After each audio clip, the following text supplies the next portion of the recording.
ఈరోజు నెల్లూరులో ఉన్న ప్రిజన్స్ ఒకసారి విజిట్ చేయడం జరిగింది. ఈరోజు నెల్లూరు ప్రిజన్స్ విజిట్ చేసిన తర్వాత లిటరలీ చెప్పాలంటే ఒక మంచి వాతావరణంలో ఖైదీల తాలూకా దాన్ని ఏమంటారంటే వాళ్ళ పశ్చాత్తాపడి తిరిగి వాళ్ళ జీవన విధానం మార్చుకునేటట్టుగా మళ్ళీ తిరిగి వాళ్ళ శిక్ష ముగించుకొని బయటికి వెళ్ళిన తర్వాత కూడా వాళ్ళు తమ జీవన విధానాలని సక్రమంగా చేసే విధంగా అక్కడ జైలు అధికారులు అదేవిధంగా మొత్తం భద్రతా సిబ్బంది అందరూ కూడా చాలా బాగా వర్క్ చేయడం అనేది నేను కూడా గమనించుకున్నా. అక్కడికి వెళ్ళిన తర్వాత ఈవెందో వాళ్ళందరూ కూడా పేస్టులు తయారు చేస్తున్నారు, షాంపూలు తయారు చేస్తున్నారు, కోకోనట్ ఆయిల్ ప్యాకింగ్స్ జరుగుతున్నాయి, ఐరన్ అంటే బీరువాలు తయారు చేస్తున్నారు, స్కూల్ బెంచెస్ కానీ చైర్స్ కానీ ఇలాంటివన్నీ తయారు చేస్తున్నారు, కార్పెంటరీ వర్క్స్, స్టిచ్చింగ్, ఓవరాల్గా వర్క్షాప్లో కూడా చాలామంది వర్క్ చేసుకొని దగ్గర నెలకి దగ్గర 7,000 నుంచి 8,000 రూపాయలు వాళ్ళు నెల అయ్యేసరికి సంపాదించుకునే పరిస్థితులు కూడా కల్పించారు.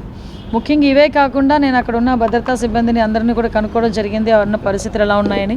అంతా కూడా మంచిగా అనిపించింది నెల్లూరు ప్రిజన్ అంతా కూడా.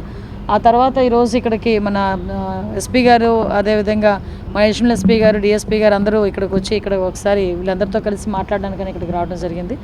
ఓవరాల్గా నెల్లూరు జిల్లాలో ఒక మంచి సంస్కృతిని తీసుకొచ్చినందుకు రాష్ట్రంలోనే నేను నెల్లూరు పోలీసులు ప్రత్యేకంగా ఎస్పీ గారిని అభినందిస్తున్నాను.